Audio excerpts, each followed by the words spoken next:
I recognize the honourable member from Innisfil-Sylvan Lake.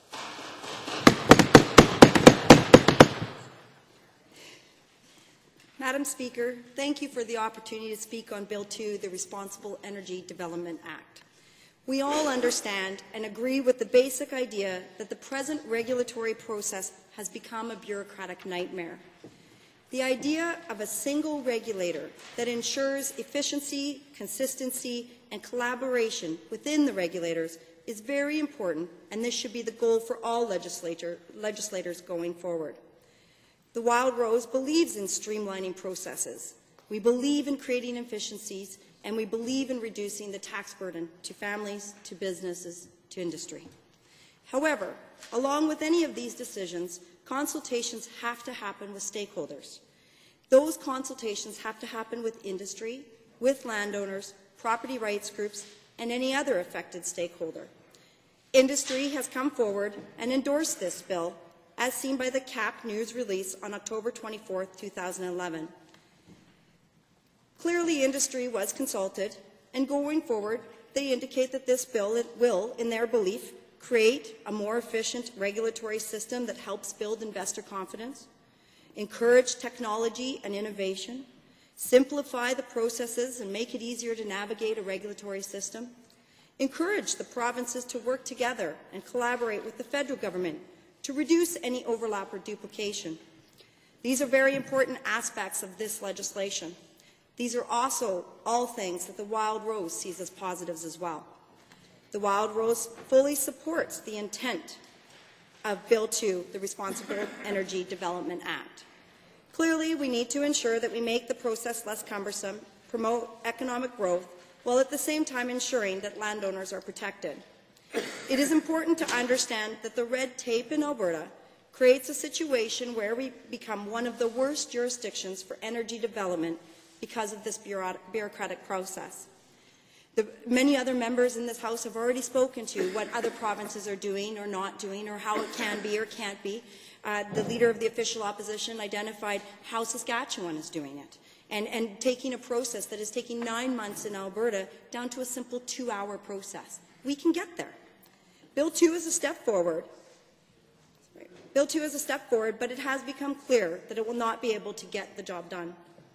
Anytime we look at government regulation, especially when we're trying to maintain a balance between the environment, landowners, and industry, we must ensure that the legislation will generate efficiency and balance. We must also ensure that landowners are fully consulted when making decisions about how their property is affected. After all, landowners are the persons who have invested in the property, they have worked the property, and it belongs to them. We as legislators do not have the right to impose upon them our will and take their property away from them. I've spoken to stakeholders who were completely caught off guard by this bill. It's not at all what they were told it was going to be, which was a simplified regulatory process. Instead, we have something that could make the process even more complicated. My first worry with this legislation is that it's adding more red tape to an already rising mountain of red tape, which is not a solution. Red tape continues to hurt Alberta's industries and small businesses. A Canadian Federation of Independent Businesses report in 2010 said that over-regulation costs Alberta $4 billion a year. This means that we're taking $4 billion, removing it from Alberta, and not giving back to the people who give to Alberta every day. A recent Fraser Institute study said that a sweet gas well that should take 10 days and $1,000 to get regulatory approval currently takes almost 3 years and $100,000. That does not signify to industry at all that we are a friendly place to do business. We are a great province. We already provide the lowest tax rate. We provide a very friendly work environment. And we have a hard-working, diligent group of people in Alberta. What we need to do is reduce the regulatory burden. Interestingly, this government has known this all along. The Wild Rose knows this, and together we should be doing something about it. Alberta's economy is only going to get better as we allow our businesses to become more and more competitive, especially in the global marketplace. We can do this while we ensure that we protect landowners' rights, as well as the environment. We must make sure that landowner rights and the environment and industry are all working together, and to make that the priority. What we also have to do is cut the unnecessary regulation, and I believe that Bill 2 does not cut that regulation, but actually adds more. One area of Bill 2 that concerns me greatly is that it takes the failed bodies and basically stuffs them into a new energy superboard. Unfortunately, Alberta has seen the detrimental effects of superboards. Albertans have seen how centralization has taken the power away from local decision-making and given that power to a board that is no longer acting in the best interest of Albertans or aware of the concerns facing many Albertans. The Alberta Health Superboard was one such board. This was a board that was created to simplify the process, provide efficiencies, and save taxpayer dollars. Clearly, this has not been a success. The Alberta Health Superboard has created insecurity, added layers and layers and layers and layers and layers and layers and more layers and a few more layers and some more layers and a couple more layers and then some more layers, and then we added some bureaucracy, and then I think there were even more layers and then a couple more layers and then about 2 more layers to the process. And it fails on making decisions that best serve Albertans. We only have to look daily to the situation where the multitude of vice presidents in Alberta Health Services, how money is being eaten up at the bureaucratic level, not making it to frontline workers. Those are decisions of a superboard. Those same decisions of a superboard take away local autonomy. They take away decision-making from those who know best of what's going on. Many Albertans have expressed loudly that they are no longer heard in this type of centralized decision-making. Centralized decision-making often loses sight of the real goal, only to cave into a particular agenda. It is imperative that we do not create that same style of decision-making in energy. This is especially true when we have experienced firsthand how centralization of anything can be devastating to Albertans, landowners, and business. Bill 2, the Responsible Energy Development Act, centralizes power under the minister's hand-picked regulator, with plenty of room for interference by the minister. I think I've seen this a little bit before. I'm not really sure, but I think there were a couple bills before that sort of addressed this a little bit, and there were a little bit of room for interference and a little bit of hand-picking, those kinds of things. We have seen now that how that process works, and it has a negative effect on business and Albertans, and it creates uncertainty and instability. Bill 2 does make something more efficient for industry and government. It pretty much takes landowner rights away. It pretty much ignores the landowner. That's pretty efficient if you want to get something done. Part 2 of the bill, which deals with hearings and reviews, is very problematic. This entire section reduces landowners' rights, which have already been marginalized enough by this government. We can do better than this. This bill would be a lot better if it was more focused on reducing the red tape than marginalizing property rights. Once again, there are sections in this bill that are broad and subjective as to what the regulator's powers are. This bill clearly opens the door for constant political meddling. However, of great concern is Section 68. Section 68 goes way too far. It allows for another Bill 36 or Bill 50 disaster. Section 68 may allow the minister to rewrite the rules to expedite things that wouldn't normally make it through a standard regulatory process. One only has to ask, how does this protect the landowner? How does this protect the Albertan? And how does this protect people who are investing in our province? The makeup and selection process of this board should ring alarms for all who believe in democracy. I think we can all agree that there should be representation from more than one hand-picked group. The board could clearly be made up of a variety of stakeholders, such as property rights representatives, people with environmental backgrounds, and of course, experienced and proven people from the different kind of energy industries. How can Albertans be assured that this bill will not result in even more appointments of PC donors and volunteers to high-paying government jobs? Since Cabinet is in charge of appointing the board of directors, there is concern the positions will be filled with PC supporters instead of industry experts and landowners. It was the Premier's Cabinet that approved the Bill 50 lines and pushed for the hiring of Evan Berger, all of which create an atmosphere of cronyism and distrust. Many have expressed great concern that leaving these appointments to Cabinet is not a good idea. The creation of a biased, super-regulatory agency will not solve the deficiencies in the regulatory system. That being said, Bill 2 has made some progress. The intent is right, the idea is solid, and there's an opportunity to ensure this is not another Bill 50 debacle. We've already seen Bill 50 come back to this House. Clearly it was a flawed process, and the House has asked to be reviewed. And we have done that, and that's the right way to do it. Bill 2 did make a positive step in allowing the landowner to register their agreements that they make with the companies with the regulator. This allows the regulator to enforce the provisions without the landowner having to take the company to court. This is a very positive portion of this bill. This clearly shows that they had the landowner's interest at heart. They were listening to those that they might have consulted on this issue, and clearly they have developed that into the bill. Now, if only we can take all of the other concerns and ensure they're addressed as well. Madam Speaker, while I do appreciate that the government is trying to do something to help industry with project approvals, streamline the process, and create a single-door regulator, which I 100% agree with, I do not believe Bill 2, as it appears today, is doing the right things.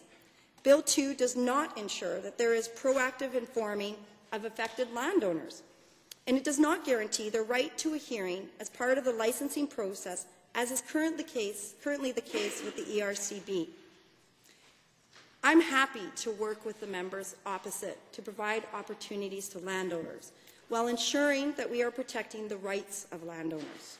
I understand that there is a need to make sure that industry has the opportunity to be able to run their businesses and provide their services in an effective and an efficient manner.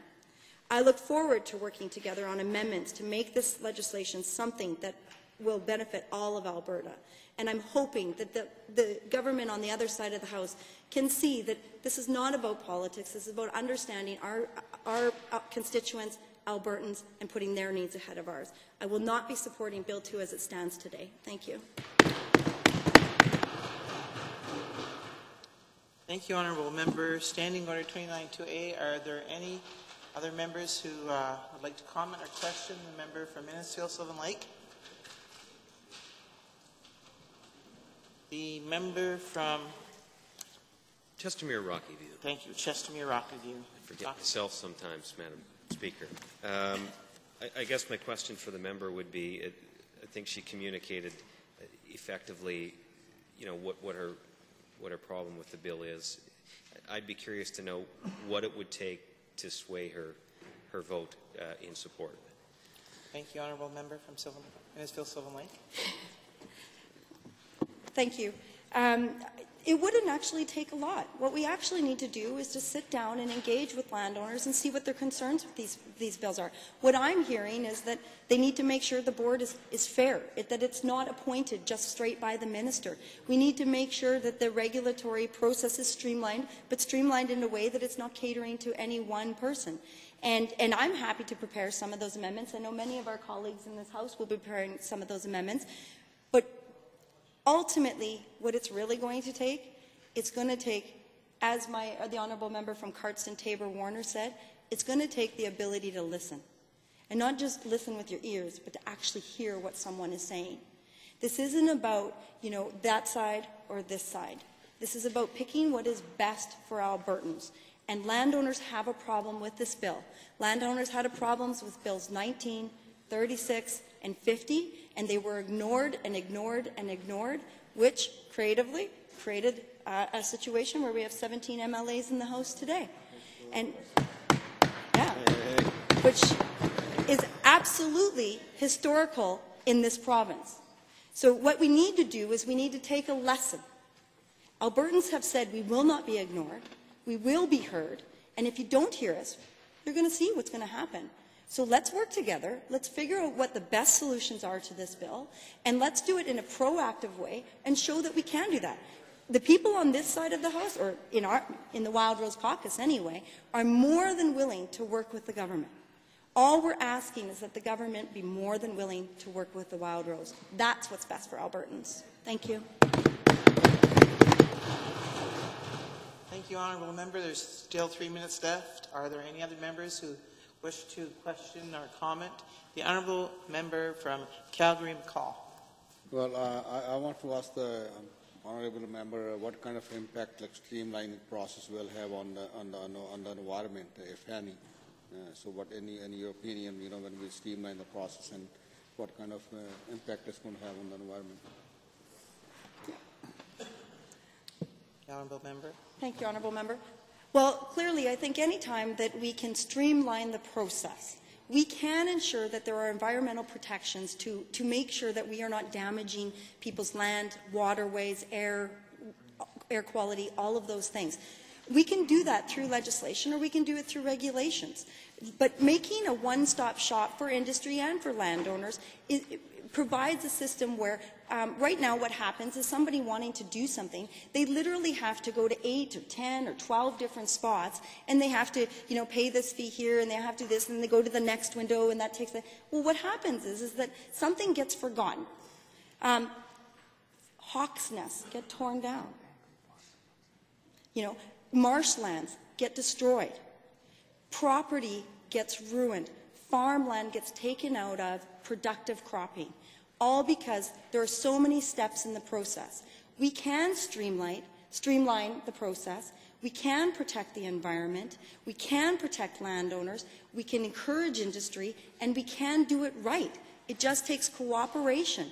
But just because you streamline a process doesn't necessarily mean that you're devastating the environment. There's ways to do it right, and as long as we listen and we cooperate and we engage the people who know, if you ensure that there are environmental people on this board, that's the check and balance. We can have that. Just because you streamline doesn't mean that we automatically destroy the environment. We can do it right. We want to do it right. We just need to do it together. Thank you, Honourable Member. There is still 1 minute left. Are there any other members that wish to comment or question the Honourable Member from Minnesfield-Sylvan Lake? The Honourable Member from Calgary-McCall. The application will be proceeding simultaneously with all the other departments, or just who will be dealing with different people will be dealing with the application, or just one, just one regulator? Well, I don't think at this, thank you, Honourable Member, I don't think at this point that's clearly been laid out. I mean, that's something the government is going to have to bring forward to everybody here.